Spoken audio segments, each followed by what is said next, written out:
Sí, John Stott fue uno de los principales representantes del cristianismo evangélico en el siglo pasado.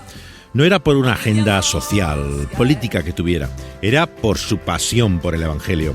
Hoy vamos a hablar de lo que le diferenciaba de muchos, incluso de los que hoy pretenden representar ese movimiento. Se conoce el partido que representan, lo que están en contra, pero desde luego lo que es el evangelio, lo que realmente creen y proclaman, a veces tiene muy poco lugar. Para Stott fue todo lo contrario. El evangelio lo era todo, era el centro, el propósito y el fin. Desde el momento mismo en que fue designado rector de su iglesia en el centro de Londres, All Souls, el año 1950, entiende que la evangelización, el anuncio de esa buena noticia, no puede depender de profesionales, ni aunque tuvieran 10 personas a tiempo completo.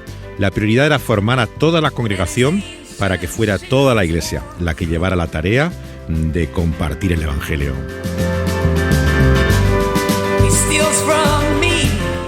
Hasta el día de hoy, la punta de lanza de la iglesia de Stott en Londres, All Souls, siguen siendo las reuniones que se hacen una vez al mes. Se invita a personas que no conocen la iglesia y cada una de ellas consiste como una presentación del evangelio. Tiene una invitación al final y lo que se pretende es que siga luego un curso de exploración del cristianismo, que es como se ha dado en llamar Christianity Explored. El modelo que ahora siguen es alguien llamado Rico Tice quien lo hizo, pero el origen, lo que es la idea original, venía del propio Stott. Su éxito dependía, claro, de la disposición que tuvieran los miembros a traer gente invitada, así como la preparación, claro, de aquellos que tenían que hacer el papel de lo que se daban llamar consejeros entonces, para tener el primer contacto con el cristianismo, que hablaran con las personas nuevas al final de la reunión y les introdujeran a todo ello. Suena extraño, pero al principio, claro, estamos hablando de la posguerra, este curso de introducción le llamaban popularmente entre ellos, no a la gente que venía nueva, sino entre los miembros de la iglesia, guardería, como si fuera el lugar de cuidado de los niños pequeños.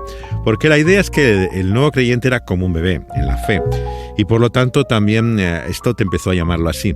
Quería que fuera como un desafío también al orgullo natural humano. Yo creo que por eso le gustaba el nombre. Porque pensaba que para ser cristiano también hace falta llegar a esa humildad, ¿no? De ser una persona que se deja enseñar, una persona que realmente se da cuenta de su poco conocimiento y la necesidad que tiene, de que es un bebé en la fe. Ese desafío al orgullo natural humano le llevó a crear lo que luego se conoció con un nombre mucho más normal, que eran grupos de principiantes, ¿no? De aquellos que se inician, sería la expresión. Siguen luego, como hemos dicho, un curso mucho más elaborado que hizo Rico Tice, que es la alternativa alfa. El curso de alfa domina ya no solamente Gran Bretaña, sino gran parte del mundo. Pero Stott y otros, sobre todo Tice y su equipo en la iglesia, vieron que había problemas en el curso de alfa. El curso alfa, el problema es que solamente tiene 3 lecciones que tratan sobre quién es Jesús y lo que es el evangelio. Pero claro, ¿quién puede solamente en 3 reuniones entender el cristianismo? Se dieron cuenta que era todo muy limitado, ¿no? Muy hecho con esa mentalidad de marketing, ¿no? De hacer algo rápido para producir cristianos en el más espacio corto de tiempo, ¿no? Pero realmente hace falta un curso prolongado. Y el curso de Cristianismo Explorado lo que hace es tratar el Evangelio entero de Marcos. Entonces lo que se trata es de un curso prolongado, pero en el cual todo gira en torno al do central del cristianismo. Lo que se dio en llamar como subtítulo del curso, el corazón del cristianismo. La principal crítica también que tenían a Alfa, claro, es que había mucho énfasis también en un retiro en particular, ¿no? En el cual juntaban a las personas, en que entraba el tema de los dones del Espíritu. Lo que faltaba eran explicaciones, ¿no?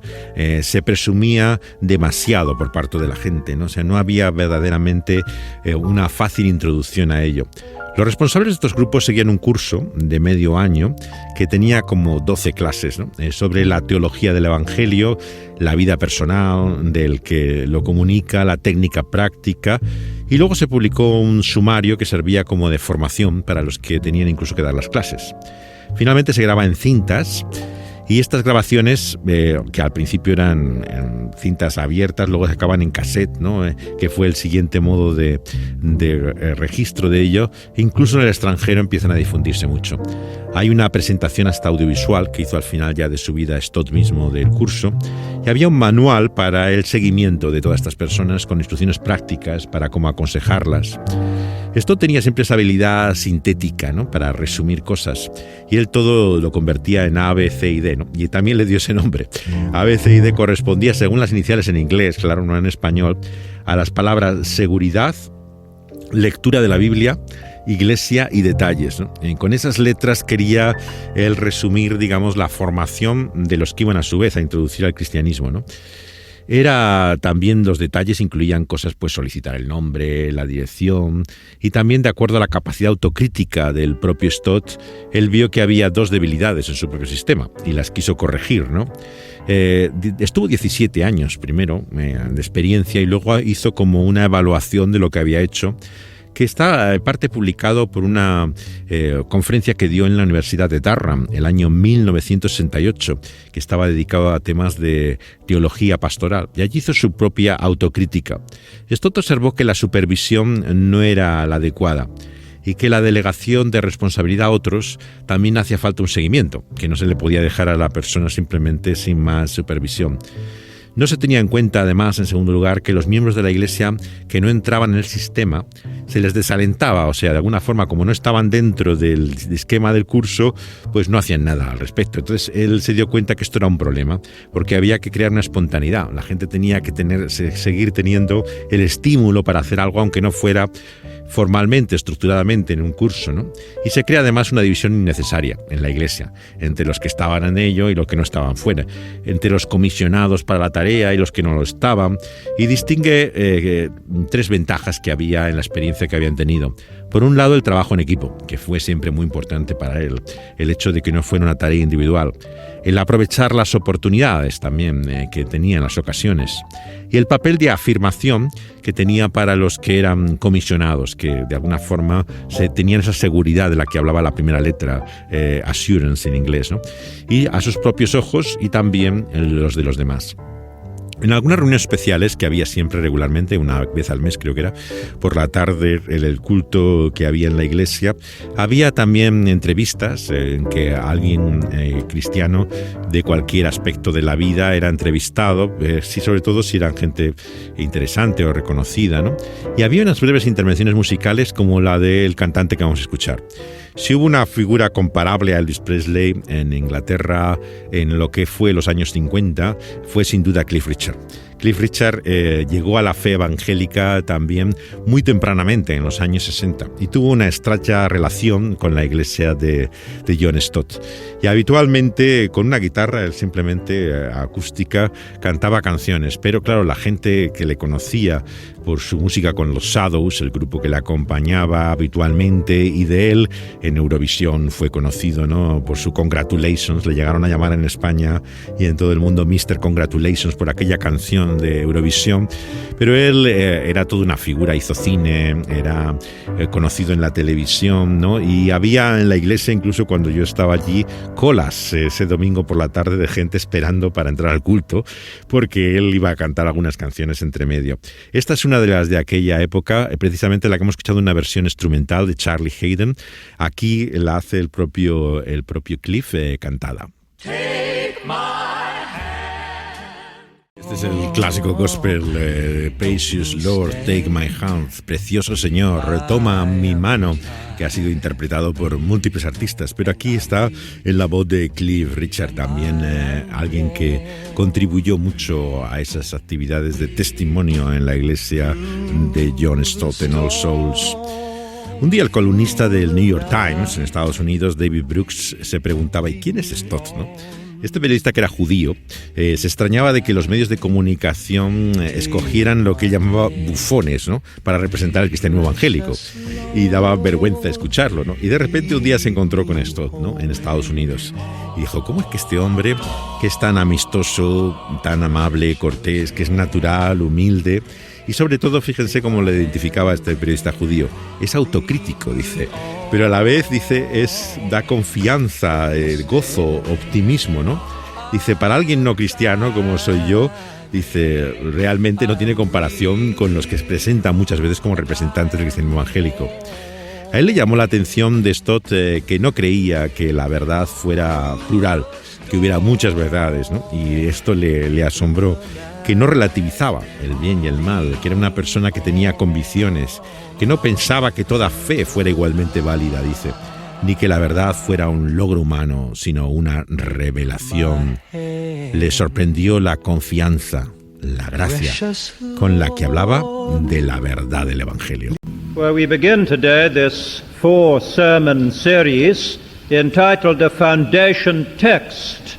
And it would be good, I think, if immediately we took our Bibles and turned to it. In the New Testament section of the Church Bible, it's on page 146. Así introduce una serie sobre textos fundamentales del cristianismo el propio John Stott. Las observaciones que hace al principio son muy características de lo que estamos hablando. Habla a alguien que no ha tenido nunca una Biblia en sus manos. Le explica de dónde va a hablar, Romanos, cómo está en la segunda parte de la Biblia, le dice el número de la página que tiene que buscar. Y vemos lo que es una introducción verdaderamente accesible para alguien que no tenga contacto con la Biblia. And we rejoice in our hope of sharing the glory of God. We call this a foundation text. It is rightly so called because it offers a foundation for our Christian lives and for our understanding of the Christian gospel. It's appropriate also to our down-to-earth mission. El sentido práctico hace que él piense que lo fundamental, lo esencial, es también cierta doctrina, lo que es la verdad básica del Evangelio. Y él pensó por eso que no había nada más práctico que la doctrina, que la verdadera doctrina bien entendida, presentada de la forma en que lo hacía a continuación. Eso contrastaba, claro, con otras formas de evangelismo de las que vamos a hablar ahora a continuación. Y sobre todo un acontecimiento histórico que ha marcado la historia particularmente del movimiento evangélico en Gran Bretaña. Es la campaña de Billy Graham en Londres el año 1954. Según el historiador del cristianismo evangélico británico David Bivington, que es un profesor en la Universidad de Escocia, en Stirling, sería probablemente el más importante factor para resurgir la vitalidad de la tradición evangélica conservadora. Hasta el día de hoy se encuentran en muchas iglesias inglesas personas mayores que fueron convertidas en esta campaña de Billy Graham en Londres el año 1954. American Billy Graham faces a battery of press cameras as, with his young wife Ruth, he comes to Britain on board the luxury liner SS United States. Hailed as the most potent evangelist in American history, Graham, a 35-year-old ex-baseball player, spoke to crowds numbering 2 million last year in the States, as well as writing a daily newspaper column and broadcasting regularly to Europe and America. Así le presenta la televisión británica a Billy Graham, con 35 años, llegando en el transatlántico que llevaba el nombre de Estados Unidos, con su joven mujer Ruth Graham. Dice curiosamente el presentador que ha sido jugador de béisbol antes y tiene el aspecto casi de un actor cuando llega aquí al puerto británico. And one final question, do you think you can do anything about the Russians? That's not in my area at all. I'm not in politics. I'm a minister of the gospel of Jesus Christ, and I haven't come to Britain with any idea of saving Britain or changing Britain. I've come here simply to present the message of Christ, and I'd like to make this statement. I think it's relevant to the point that I've not come to talk about politics. No he venido para hablar de política, dice Billy Graham. Le preguntan sobre los rusos y reenfatiza una y otra vez el predicador que él no ha venido para influir políticamente a Gran Bretaña. Qué contraste, ¿verdad?, con lo que luego ha sido la evolución de muchos evangelistas, que desde luego ya es imposible de confundir sus creencias y convicciones políticas del mensaje que hacía. El joven Billy Graham, desde luego, dirían hoy que no se mojaba, pero lo hacía con convicción, con seguridad de que eso era su papel. Dice, soy ministro del Evangelio, dice, no he venido aquí para hablar de política.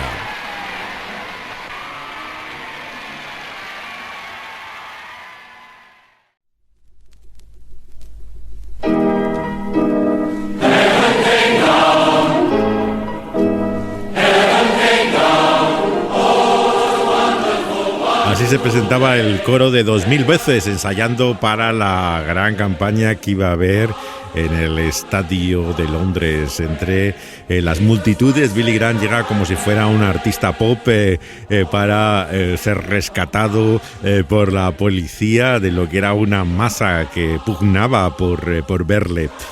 La expectativa que creó esta campaña fue impresionante, verdaderamente fue instrumental en el renacimiento del cristianismo evangélico en Gran Bretaña. No tanto solo por los resultados, que fueron espectaculares comparados con los que vinieron después, en los años 50, se dan muchísimas respuestas a esas reuniones, pero también se habla incluso en círculos seculares, como se ve en este informe televisivo de noticias, de un avivamiento se llega a hablar, ¿no? Con el lenguaje como de un despertar espiritual casi de la historia de Inglaterra. Stott no formó parte de la organización de Billy Graham, pero asistió regularmente a las reuniones que se hacían durante 12 semanas, o sea, estuvo meses Billy Graham en esta campaña. Él estaba en un hotel muy cercano a All Souls que le buscó la propia iglesia y le dejó también el edificio donde habían tenido las reuniones durante la guerra, donde estaba el instituto que yo estudié, la iglesia de San Pedro, para que la organización tuviera allí su coordinación. El evangelista describe su alojamiento en el hotel que le buscaron como el más pequeño y barato de Londres, ¿no? Esto decía irónicamente que si era el más pequeño y barato no sabría cómo serían los hoteles donde habitualmente se quedaba, porque realmente a ellos les pareció que era un hotel bastante bueno. Pero este era el contraste siempre, claro, entre esta cultura americana que se movía ya con lo que era el ámbito de lujo, ¿no? Digamos, de las grandes figuras del entretenimiento, y la manera tan modesta todavía en que se movían en Inglaterra este tipo de predicadores tan conocidos como Stott. El culto que hizo Stott para el equipo, porque también tuvo reuniones especiales para ellos, lo recuerda Graham en su libro como quizás su primer contacto con el anglicanismo. O sea, parece que nunca había conocido nada de la iglesia anglicana hasta entonces. Graham era 3 años mayor que él, o sea, no tenían tanta diferencia de edad. Lo que pasa es que siempre parecía más joven Billy Graham. Trabajaba con Juventud para Cristo desde el verano del año 45 y aunque le presenta a la televisión como un exjugador de béisbol, desde luego era conocido sobre todo por lo que eran sus cruzadas evangelísticas, que era el nombre que se le daba. A partir de la que hizo en la Universidad Neoyorquina de Columbia, en Nueva York, que la hizo un año después, el año 46, es como emerge la figura de Graham. Y él visita Inglaterra 2 veces, el año siguiente, 46. Graham y Stott se conocen de hecho en una reunión al aire libre, en lo que es una tradición de Londres, que es la esquina de los oradores, donde gente se sube a hablar en público y tiene derecho a decir lo que quiera. Y allí es donde por primera vez, sin amplificación, sin ningún tipo de micrófono, hablan por primera vez en público los dos a gente simplemente transeúntes del Parque de Londres.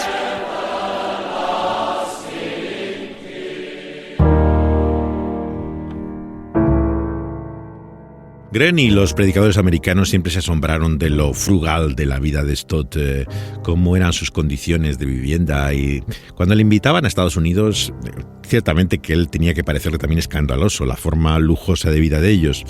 Pero les fascinaba Stott. Él recorría mucha gente grandes distancias solamente para escuchar la perfecta pronunciación, esa dicción de colegio privado británico que tenía Stott, y les parecía como un locutor de la BBC. Les encantaba simplemente el sonido de la acentuación. Algunos iban más allá, ciertamente, y les sorprendió la predicación expositiva de Stott.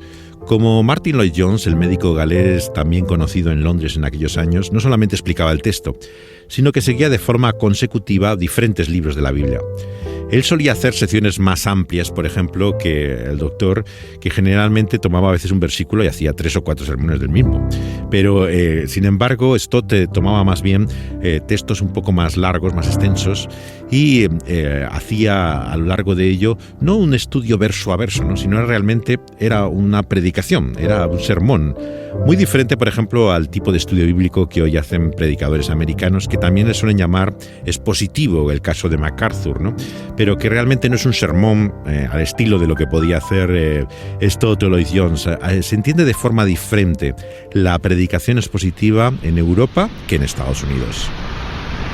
El conocido predicador americano en aquella época, Wilbur Smith, fue a escucharle un domingo de lluvia. Estábamos en pleno verano en Londres, pero caía torrencialmente el agua. Era el segundo culto que había en el domingo por la tarde. Se sorprendió de que la iglesia estaba llena de jóvenes. Bastantes eran estudiantes, le pareció. Era tan evangélico que dice que nunca había escuchado, de hecho en una iglesia anglicana hablar así de claramente. Escribió las siguientes palabras con las que concluimos nuestro programa. Dijo Wilbur Smith: no era nada ritualista, era el evangelio no adulterado. Predicaba entonces, dice Smith, sobre la curación de Naamán, pero nunca había escuchado exponer este texto de la forma que lo hizo Stott. Él calculaba que tenía unos 40 años, en realidad no tenía más que 35, pero siempre le pasaba, ¿no?